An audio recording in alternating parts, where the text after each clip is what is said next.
주님께서 여러분과 함께 마테오가 전한 거룩한 복음입니다. 주님 영광 받으소서. 그때 어떤 사람이 예수님께 다가와 스승님, 제가 영원한 생명을 얻으려면 무슨 선한 일을 해야 합니까? 하고 물었다. 그러자 예수님께서 말씀하셨다. 어찌하여 나에게 선한 일을 묻느냐? 선하신 분은 한 분뿐이시다. 내가 생명에 들어가려면 계명들을 지켜라. 그가 어떤 것들입니까? 하고 또 묻자 예수님께서 이르셨다. 살인해서는 안 된다. 간음해서는 안 된다. 도둑질해서는 안 된다. 거짓 증언을 해서는 안 된다. 아버지와 어머니를 공경하여라. 그리고 내 이웃을 너 자신처럼 사랑해야 한다는 것이다. 그 젊은이가 그런 것들은 제가 다 지켜왔습니다. 아직도 무엇이 부족합니까? 하고 다시 묻자 예수님께서 그에게 이르셨다. 내가 완전한 사람이 되려거든 가서 너의 재산을 팔아 가난한 이들에게 주어라. 그러면 내가 하늘에서 보물을 차지하게 될 것이다. 그리고 와서 나를 따라라. 그러나 그 젊은이는 이 말씀을 듣고 슬퍼하며 떠나갔다. 그가 많은 재물을 가지고 있었기 때문이다. 주님의 말씀입니다.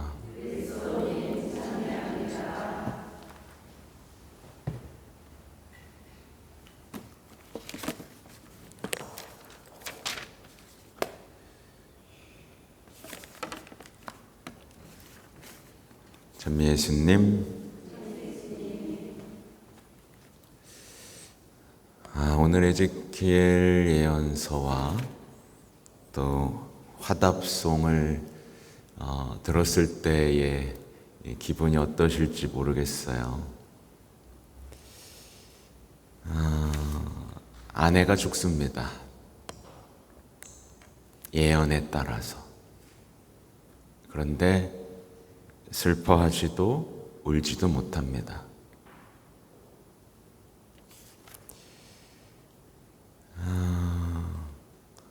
너희도 그렇게 될 것이다 라고 말씀하시는 경고죠. 굉장히 끔찍하고요. 굉장히 끔찍하고 예언자, 에zekiel 예언자의 운명 또한 우리가 받아들이기 어려운 정말 어떻게 보면 굉장히 엄격한 하느님의 모습을 볼 수가 있죠. 이 부분이 인상적이죠. 슬퍼하지도 울지도 못할 것이다. 너희는 너희의 죄 때문에 쓰러져 가면서 서로 바라보며 한탄할 것이다. 이렇게 된 뒤에야 이제 하느님을 다시 찾고 알아보게 될 것이다. 얼마나 말을 안 들었으면, 그죠? 얼마나 말을 안 들었으면 이 지경까지 가야만 하나님을 알아볼 지경이 되었는가. 오늘날 인류가 처한 운명도 사실 그렇게 다르지 않죠. 여러분도 동의가 되죠? 아무리 해도 회개하지 않고 주님께로 돌아오지 않는 이 세대가 어떻게 해야 주님께 돌아올 수 있을까 생각하게 되는 부분인데요.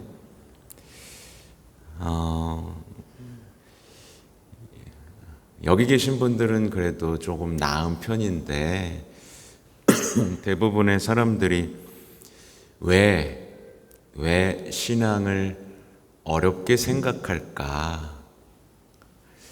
여기에는 아주 단순한 이유가 하나 있어요.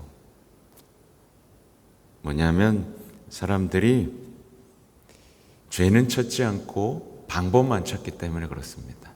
이 말 이해가 되세요? 신앙이 너무 어려워요. 하나님 사랑이 느껴지지 않아요. 라는 얘기를 하는데 그럼 어떻게 하면 되죠? 그래요. 그럼 성체조배를 많이 하세요. 묵주기도를 많이 하세요. 성경을 읽으세요. 주님을 믿으세요. 이웃을 사랑하세요. 이런 얘기 속에 빠진 게 뭔지 아세요? 죄를 찾으세요. 이게 빠진 거예요. 이게 핵심이에요. 죄를 못 찾는데 무슨 성체조배하고 묵주기도하고 아무것도 나아지지 않을 겁니다. 아무것도요.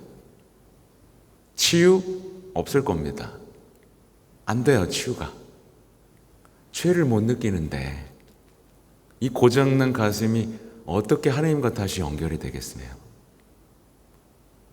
그러니까 고해성사 없는 성체조배, 묵주기도, 매일 미사, 이 모든 것들 방법만 찾는 신앙은 결코 하나님과 우리의 거리를 좁히지 못한다.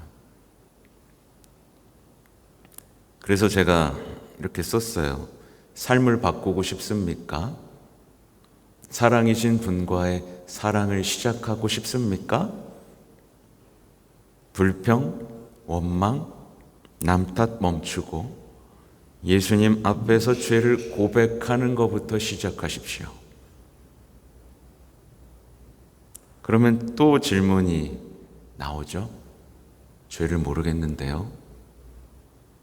크게 잘못한 일이 없는데요. 나 정도면 괜찮은 사람인데요. 그러면 이제 뭘 해야 되느냐? 가장 먼저 해야 될 게 이제 나랑 가장 가까운, 내가 가장 사랑했던 사람들의 얼굴을 마주해 보면 됩니다. 얼굴 표정이 어때요? 더 나아가 사랑하시는 예수님의 얼굴을 마주 보면 됩니다. 사랑스러운 눈길로 나를 바라보는 예수님의 얼굴을 한번 계속 바라보고 계셔 보세요. 그 얼굴들과 내가 신뢰가 싹트고 더 큰 사랑이 쌓여가고 있었는지 보시면 됩니다. 서로에 대한 고마움, 따뜻함을 느끼고 있는지를 보세요. 그죠? 서로의 얼굴을 바라보면서 사랑의 눈빛을 주고받고 있는지, 아니면 필요할 때만 찾고 의무만 지키는 불편한 관계가 되어가고 있는지를 보세요. 거기서부터 시작하면 됩니다. 오늘 복음을 보시면 또 그 예가 잘 드러나는데요. 오늘 복음을 보면 어떤 사람이 등장합니다. 이름이 없죠? 이름이 없어요. 어떤 사람, 어떤 젊은이, 그는 이제 잊혀집니다. 어떤 사람이 와서 예수님께 뭐라고 해요? 그런 것은 다 지켜왔어요 라고 말합니다. 저 별로 어긴 거 없어요. 다 지켜왔어요. 근데 이 사람하고 겹쳐지는 한 인물이 있어요. 복음에 나오는 사람인데 이 사람이에요. 이렇게 말한 사람이에요. 저는 아버지의 명을 한 번도 어기지 않았습니다. 누가 떠올라요? 누구죠? 큰아들. 저는 아버지의 명을 한 번도 어기지 않았어요. 근데 저놈이 돌아왔더니 잔치를 벌여주시다니. 겹쳐지죠? 겹쳐지죠? 네.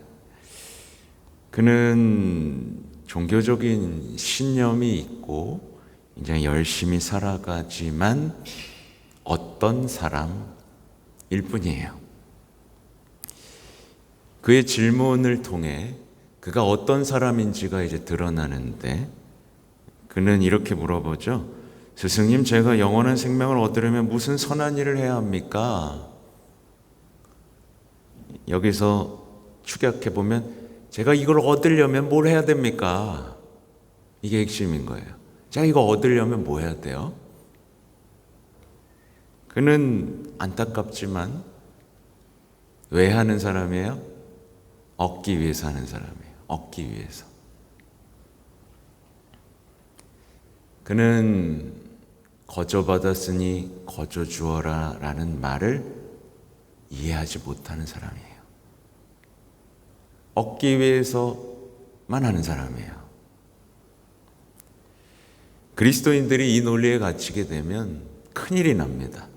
그리스도인들이 필요한 것을 얻기 위해 무엇을 해야 한다는 논리에 갇히면 결국에 어떻게 되죠? 성당에 와서 막 신나게 뭔가를 얻기 위해서 합니다. 얻기 위해서. 은총도 얻기 위해서, 사람도 얻기 위해서, 인정도 얻기 위해서 신나게 하다가 슬퍼하며 떠나가는 사람으로 남게 됩니다. 그래서 얼마나 많은 사람들이 본당에서 지금 떠나가고 있는지를 보세요. 이 사람들의 삶의 방식, 신앙의 방식이 뭐였는지 한번 살펴보세요. 거저 받은 거 몰라요. 얻기 위해서 뭔가를 하다가 어때요? 지쳐서 떠나갔죠? 그죠? 대부분 그렇죠? 많은 신앙인들이 얻기 위해서 뭔가를 하다가 놀랍게도 사랑이신 예수님 곁을 떠나는 불행을 선택합니다. 이 말이 돼요? 어떻게 예수님 곁을 떠나요? 그죠? 난 떠난 거 아니야 라고 해봐야 소용없어요. 떠난 거예요.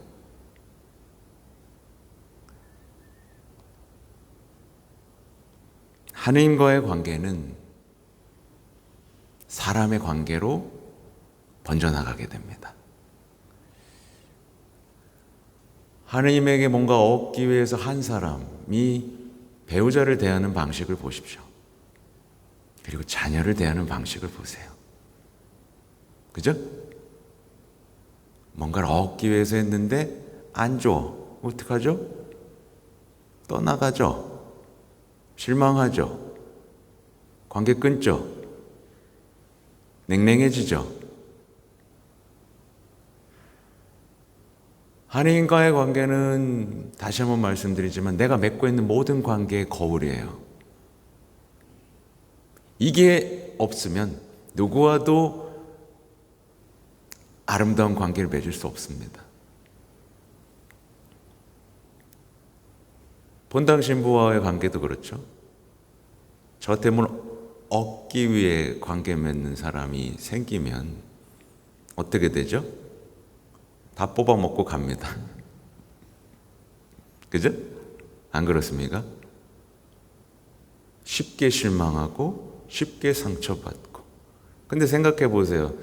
많은 사람들이 하나님한테 상처를 받고 있다는 사실을, 하나님께 원망과 불평을, 실망을 느끼고 있다는 사실을, 이 어처구니 없는 상황을 보세요.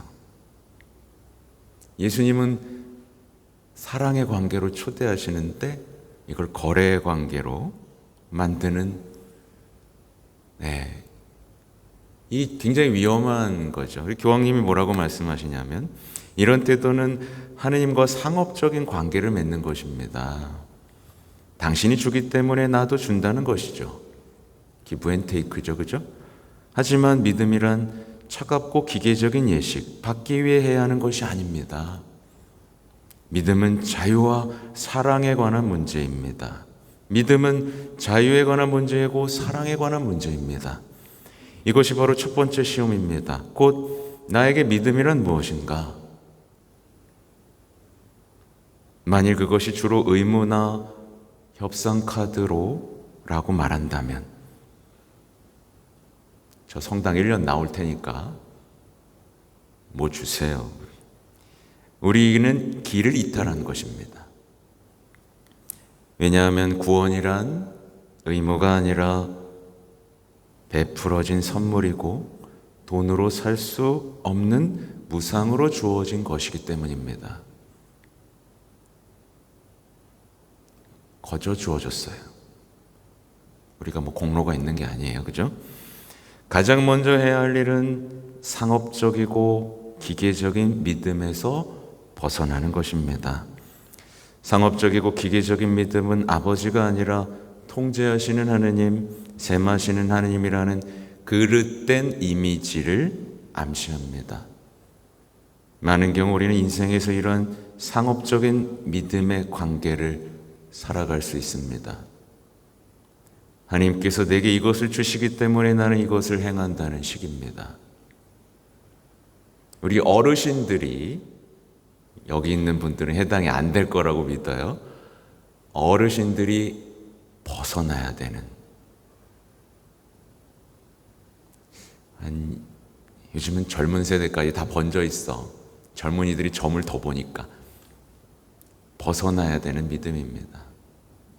이렇게 하면 준다면서요. 이런 믿음 말이죠. 어쨌든 어떤 사람은 꽤나 괜찮은 사람이에요. 사실, 그죠? 괜찮죠, 여러분? 이런 사람이 주변에 있으면 어때요? 꽤나 괜찮은 사람이에요. 꽤나 괜찮은 사람이에요. 용기도 있고, 열정도 있고, 능력도 있고, 충실함도 있고, 계획도 있는 바른 사람이에요. 그죠? 법 없이도 사는 사람이에요. 그죠? 괜찮은 사람 맞아요. 근데 무엇인가에 지쳐 있는 사람입니다. 이런 사람 많이 봤죠, 그죠? 열정도 있고, 근데 뭔가 지쳐 있어. 뭔가 외로워 보여. 공허해 보여. 본 적 있죠, 그죠?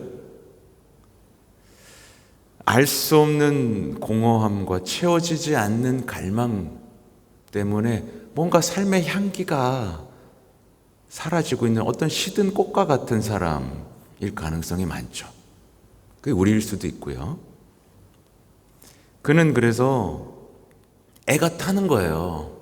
예수님, 그런 거 다 제가 다 지켜왔어요. 무엇이 부족합니까?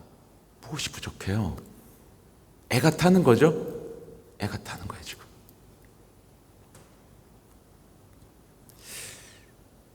그는 다 지켜왔지만 자신의 삶이 왠지 모르게 추해지고 있다는 걸 감지한 거예요. 자신의 믿음이 뭔가 죽어가고 있고 시들고 있다는 걸 감지한 겁니다. 애가 타요. 무엇이 부족합니까? 자신의 인생에서 그 아름다움이, 활기찬 믿음이 회복되기를 바라면서 예수님, 무엇이 부족합니까? 라고 애타게 묻는 이 시대의 한 신앙인, 열심하고 보기 좋은 신앙인의 모습이에요. 근데 이제 보면 마르코랑 마테오랑 좀 다르긴 한데요. 가서 너의 재산을 팔아 가난한 이들에게 주어라 라고 해요. 다 팔으라고 안 했어요. 그죠? 좀 팔아. 좀 가난하게 줘. 그리고 날 따라. 다 팔라고도 안 했어요. 슬퍼하며 떠나갔다. 많은 재물을 가지고 있었기 때문이다. 많으니까 좋잖아. 좀 나눠주고. 안 그렇습니까? 근데 이상하죠. 많았기 때문에 슬퍼하고 떠나가요.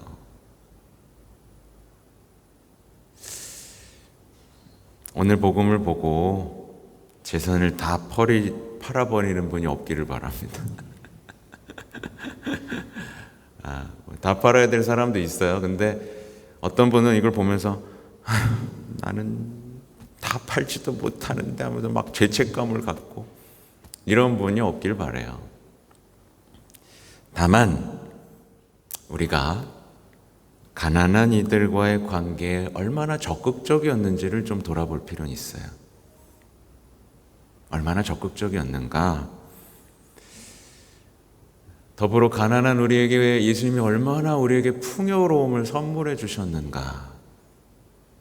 또 돌아봐야겠죠. 이걸 모르니까 못 나누는 거거든요. 그죠? 이걸 모르니까. 내가 기를 쓰고 돈 모은 것밖에 생각을 못 하니까, 내가 거저받은 건 생각을 못 하니까 사실 베풀지 못하는 거거든요. 젊은이들이 왜 뭐를 못 내요? 자기가 기를 쓰고 돈 모은 것밖에 안 보이거든. 그러니까 아까워 죽겠지. 어르신들이 왜 구두쇠가 돼요? 기를 쓰고 돈을 모은 역사밖에 기억을 못 하니까, 하나님께 사랑받은 걸 기억을 못 하니까 베풀지 못하는 거거든요.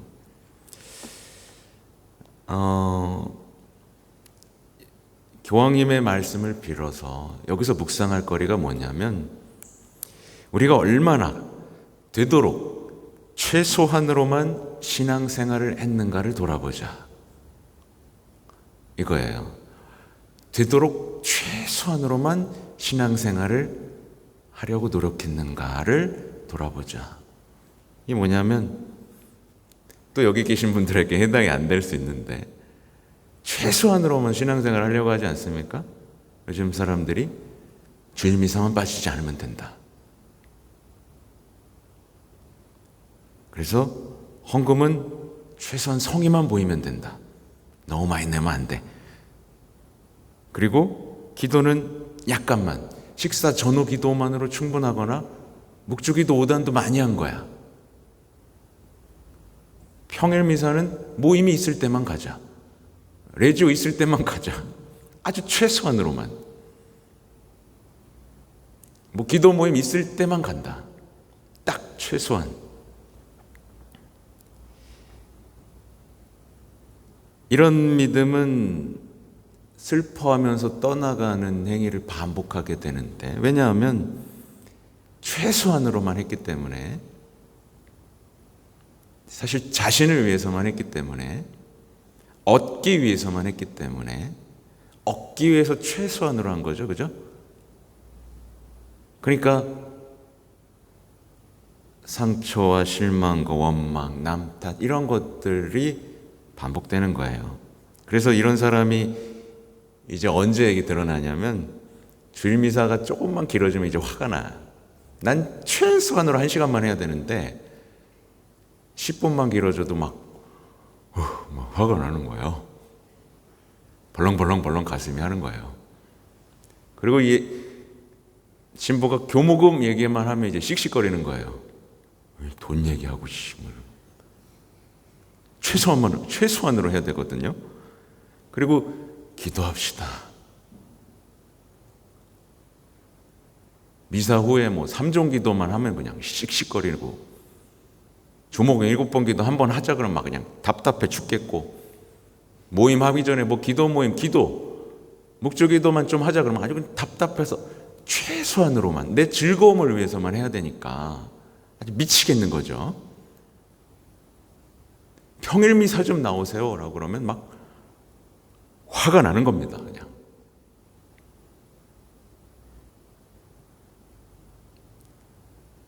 그리고 성당에 와서 요구사항만 계속 많아지는 거예요. 이거 해달라, 저거 해달라. 신부한테 계속 뭔가 요구만 하는 거예요. 그럼 내 요구도 좀 들어주든가. 나와. 많이 내. 왜 나한테만 요구해요? 그럼 나도 거래를 좀 합시다. 그러면 좋겠어요? 안 그렇습니까? 나 이만큼 했으니까 여러분들 이만큼 내세요. 왜 이렇게 요구를 해? 왜 최소한으로만 하려고 그래?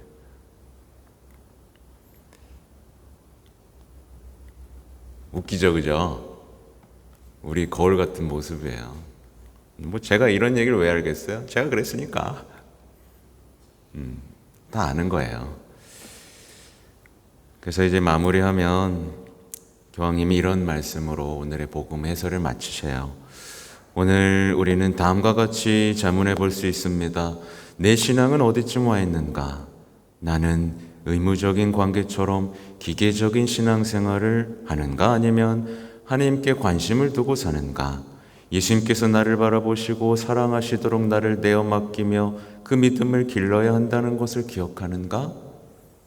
예수님께서 바라보시고 사랑하시도록 자기 자신을 내맡기는 것, 예수님께서 우리를 바라보고 우리를 사랑하시도록 맡겨드리는 것입니다. 이걸 지금 계속 반복하세요. 제가 어제도 말씀드렸어요. 좀 사랑하도록 내버려 두라. 그리고 나는 그분께 매료되어 온 마음을 다해 자유롭고 거침없이 응답할 수 있는가?